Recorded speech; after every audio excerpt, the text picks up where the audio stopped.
thanks everyone for coming to the RNDS. We're about halfway through now. We're about to hear from Dr. Elias Satirchos about understanding MOG and aquaporin-4 antibody testing. Dr. Satirchos is a neurologist and director of the Johns Hopkins Neuromyelitis Optica Center. And there are blood tests that can detect antibodies in some people with MOG antibody disease and neuromyelitis optica spectrum disorder. You can learn during this talk, you will learn about this testing and its importance in determining a correct diagnosis. And as always, you can submit questions in the Q&A portion for Dr. Satirchos that we will be able to get to at the end of the presentation. And if you required closed captionings, you can find that in the CC section. Thanks so much, and over to you, Dr. Satirchos. Great, thank you so much for that introduction, and thank you for the invitation to give this talk today. So I'm going to talk today about MOG and aquaporin-4 antibody testing, which is a very important part of the workup for patients who are presenting with inflammatory central nervous system conditions in order to make the diagnosis of MOG antibody disease and to characterize patients with neuromyelitis optica. So there have been already talks today about MOG antibody disease and NMO, but I wanted to focus kind of for the purposes of this talk on the antibodies that characterize these conditions. And so this is a quite complex figure from a paper from Scott Zamville. But what I'd like to highlight here is that in both of these conditions, they're characterized by the circulation in the bloodstream, which we can see kind of at the top here. This is kind of the bloodstream is being shown here, and showing that there are cells in the blood, types of white blood cells, B cells, that can kind of become what are called plasma cells, which are the cells that are the factories that produce antibodies and then release the antibodies into the blood. And what we see here is a plasma cell that is making a antibody that is directed against MOG, which is myelin oligodendrocyte-glycoprotein. And here this picture shows that MOG antibody penetrating from the blood into the brain, crossing what's called the blood-brain barrier shown here, and binding to the MOG, which is a protein that's found in this is a nerve right here, kind of in this grayish color, and around it we can see in blue the myelin sheath there. And the MOG, if this can be made out, is this little yellow squares that are shown there on that surface, and it shows here the MOG antibody going through and binding to that. So the goal is to be able to test for these in the blood of people and detect them with accuracy in order to avoid both false positive and false negative results, which is important in order to make an accurate diagnosis. Now, on the flip side, we have aquaporin-4, where it's a similar kind of situation in terms of circulating autoantibodies are produced that are directed now against a different protein that's called aquaporin-4. That's a water channel that's shown in these kind of little red circles here. And here we see the antibody crossing through and binding to them. And so the antibody goes and sticks there. And in both of these situations, it seems like the antibody can then trigger additional events that can lead to an attack. Now, the whole point of testing here is to try and detect these antibodies in the blood. And you'll hear when you're hearing about tests kind of different methods in order to approach this. This is a very nice figure from a paper from Patrick Waters and Sean Pittock and others, who are describing kind of the most commonly used assays that are used in order to detect these antibodies in the blood of people. And so this is for the testing for aquaporin-4 that I'm showing here. And I want to really focus on these two that are highlighted in red. And I'll walk you through how this testing is done and what it means. And so here we're seeing what's called a cell-based assay. And so this yellow oval here is a cell that has been engineered in the lab to make aquaporin-4, which is the blue that we're seeing here. And then what happens is that's the starting material for the test. And then we add a patient's serum, which is essentially what remains after blood has clotted, and trying to detect if there are antibodies like this. There are antibodies that can go and stick to that protein. And after that has happened, we add the blood, and then we add another antibody that can go and stick to the patient's antibody. And that's linked to this, what we see here, which is a fluorescent tag essentially that we can then detect and pick up. And so that can be picked up by various methods, either by using microscopy, where we look under the microscope and if we see green, we see that there's testing, the test is positive, or by another method called flow cytometry, which the cells kind of are running through this tunnel. Essentially, a laser stimulates them, and then we can detect the fluorescence, and we can quantify that and come up with what the level is, and if the test is positive first, and then characterize how high that is. Now, that's the one kind of test. And that's really cell-based assays. You'll hear kind of the gold standards for testing both for aquaporin 4 and MOG tests, because of the fact that they're the most accurate tests that we use for testing for those conditions. Now, the other test that I'm showing here is a test that is still used, and it's convenient because it's easy to do and can be used also in resource-limited settings.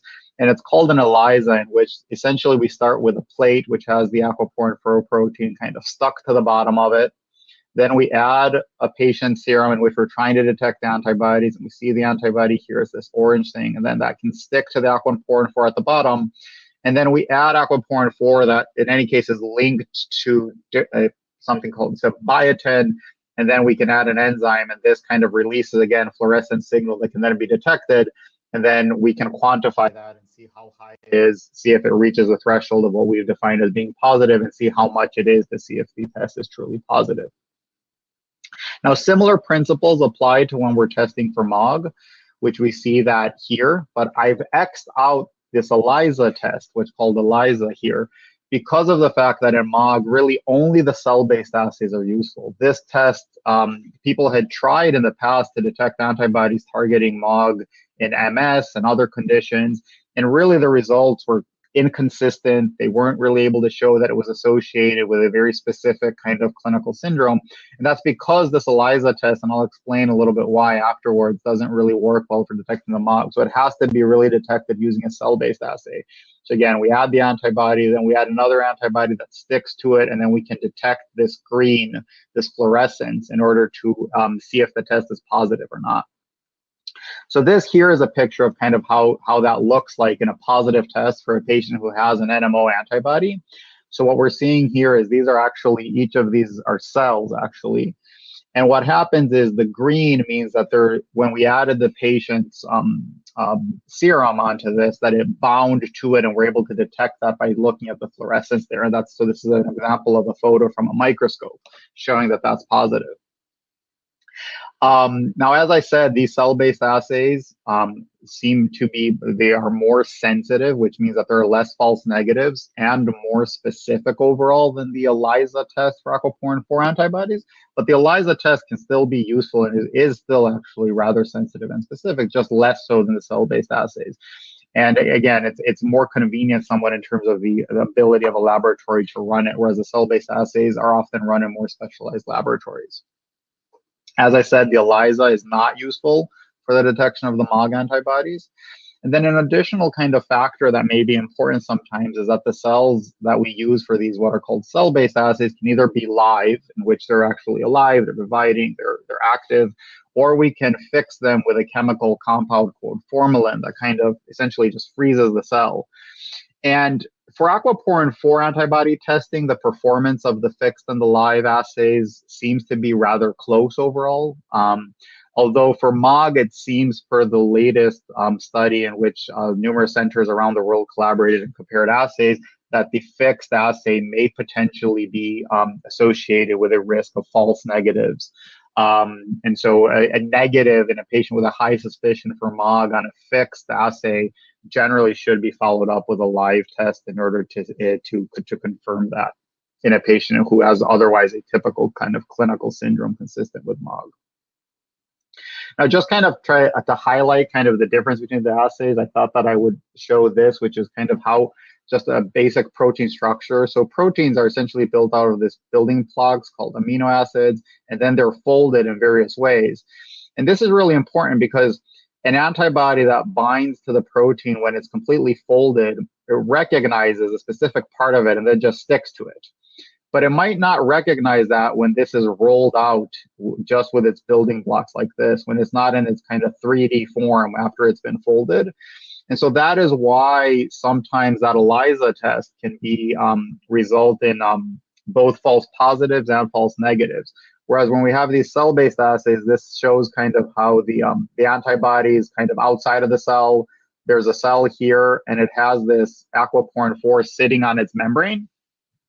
And so this kind of has the protein in the way that it actually is in the body, the way that it sits in the membrane of the cells. And so this allows us to be kind of more accurate in our ability to diagnose. Now, the utility of antibody levels of antibody testing is mainly for the diagnosis of this condition. So in NMO, we know that people who have had optic neuritis or transverse myelitis or other clinical syndromes that are consistent with NMO and are positive for the aquaporin 4 antibody, which using kind of the best tests available, the aquaporin 4 antibody is positive in about 80–85% of patients who have kind of a clinical diagnosis of NMO. That's very useful because we know that patients who have had even a single episode and are aquaporin 4 antibody positive, we expect that they're at high risk for relapse in the future if they are not treated with an immune therapy. And so that's very important to bear in mind. Now, after the diagnosis has been made, monitoring aquaporin 4 antibody levels does not necessarily seem to correlate with treatment response or with the risk of relapse in patients with NMO. There are studies that have shown that the aquaporin 4 antibody levels may rise before an attack or may be higher at the time of an attack, but this is hardly a one-to-one relationship, and the threshold of what that elevation is that may lead to an attack seems to vary quite a bit from patient to patient. And so there's generally no recommendation currently for routine kind of longitudinal monitoring of aquaporin 4 antibody levels, and really further studies are needed in order to understand how that can be helpful when in the treatment of patients. But generally, the treatment is kind of defined, and the treatment decisions are mainly made by the clinical course of the patient rather than the aquaporin 4 antibody levels and serial monitoring. Now, in MOG, the testing is important in order to establish the diagnosis. Higher levels of MOG antibodies at the time of an initial attack have been associated with a higher risk of relapse. And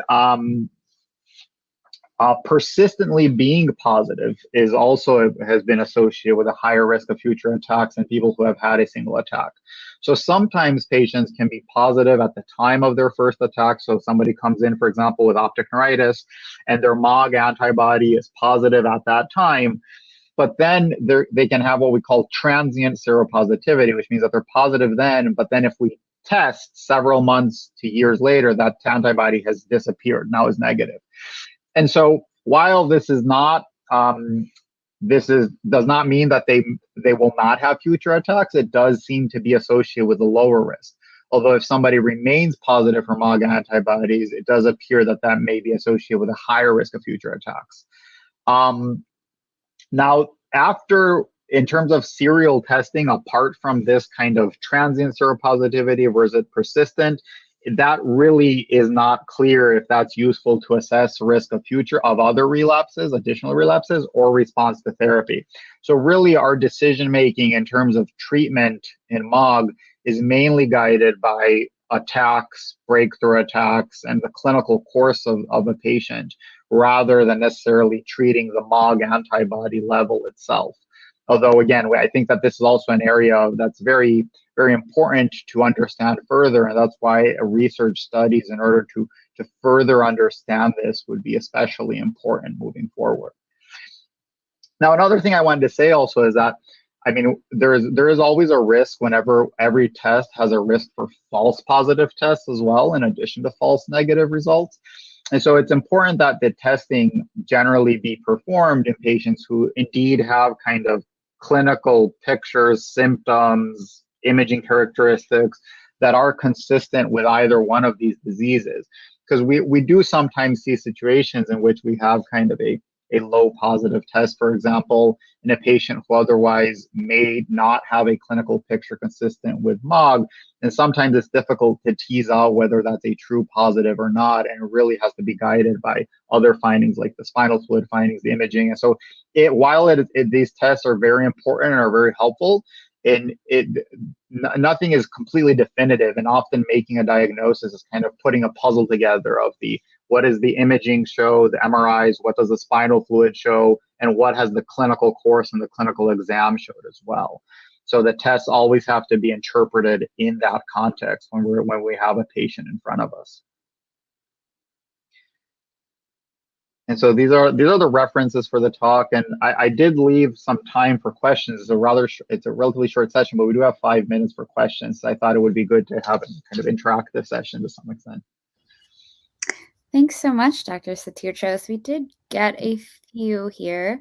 So the first question, it looks like we got, in a MOG-AD patient who is stable on medicines, how frequently should antibody testing be done? Yeah, that's a great question. So I think that we don't really know that answer, and I have to say, I mean, I think that it's potentially useful to test people who have MOG and are stable in the context of especially kind of research studies in order to better understand how the antibody testing can inform us. But I haven't necessarily seen that there's a great relationship between the antibody levels and the risk of relapse. So I have patients, for example, who have MOGAD, are stable on treatment, and we test them for MOGAD and for MOG antibody, and it's still positive, but they haven't had a relapse in years. So while it's an interesting piece of information, I think that it's useful to incorporate into research studies, it's not clear to me that it's useful at present with the data that we have right now for making clinical decisions. Like, my clinical decisions are generally made based on how the patient in front of me is doing. Are they having attacks? Are they having disability? So that's really the most important thing to guide treatment decisions in MOG. Okay, thank you.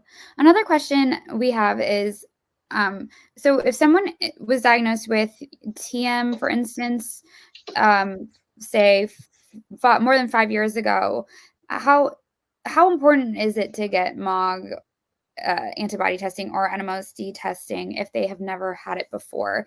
Is there a chance that they actually do have MOG or NMOSD and could relapse?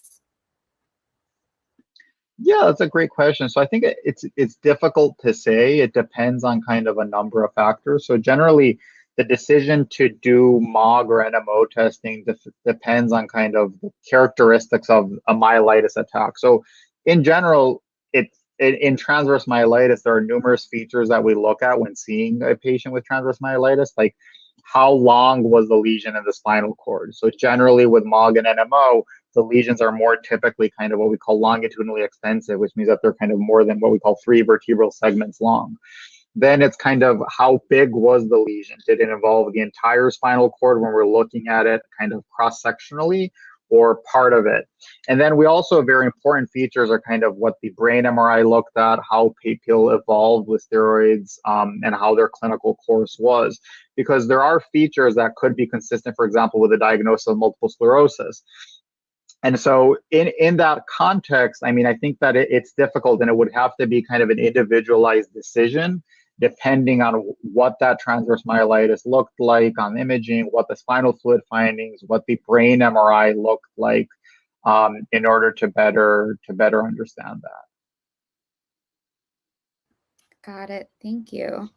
Looks like we just got another question. How likely is it for MOG-AD to go away in an older adult after years of MOG positivity?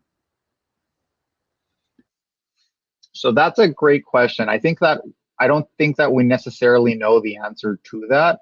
I think that first of all, because MOG is kind of a more recently described condition, we just don't have, I feel, the long enough follow-up in order to know what happens long term. In the existing studies that we do have, it does seem to me that with the treatments that we have, that we don't necessarily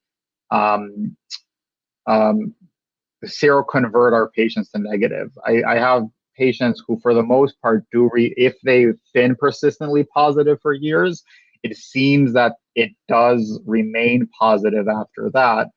I think that it remains to be seen whether medications, for example, that deplete B cells for years could result potentially in patients converting to becoming negative. And then we'd have to see what does that mean necessarily for the long-term risk. Does that mean that these patients will not experience future attacks? I don't think that we know that, and it's really difficult to say. I think that right now what we know is that if patients have had more than one attack, that generally treating long-term is a practice that a lot of neurologists follow. But I do think that we need more long-term follow-up observational studies in order to better understand that, in order to see moving forward. Yeah. Okay, I think we have only just a little bit of time left. Someone asked, are there any other ways currently being developed to test for MOG and aquaporin 4? So generally, I mean, the cell-based assays are really the gold standard right now. There's been a lot of work kind of over the years refining these assays and trying to find better thresholds in order to find positivity, better detection methods, like whether we should be using immunofluorescence, whether we should be using flow cytometry that has been proposed. And there are international collaborations looking at kind of comparing across centers the ability of the MOG and NMO testing. I mean, generally, there's not like a completely new assay or new approach that I'm aware of, but generally kind of working on refining the existing tests and improving. And that's kind of how what happened really with aquaporin 4 antibody testing. So the initial test was something called tissue-based immunofluorescence, which uses kind of mouse or rat brain essentially to detect the antibodies. And that assay was progressively refined over a period of about a decade, actually, until we kind of got to the cell-based assays that we have today, with the sensitivity, which is the percent of people with NMO in whom the test is positive, kind of going from about 50 to 60% up to greater than 80% that it is now. So it's kind of these incremental stepwise refinements of the testing and improving the testing and developing somewhat new tests that has kind of guided that. For MOG, I think that with the cell-based assay, it seems to be performing very well, especially the live one, but it remains to be seen if it can be refined further. Okay, I think that's all the time we have today, but thank you so much for joining us and dedicating your time and expertise to us for this symposium. And we look forward to seeing you hopefully at future events. Yeah, of course. Thank you so much for the invitation. It was a pleasure.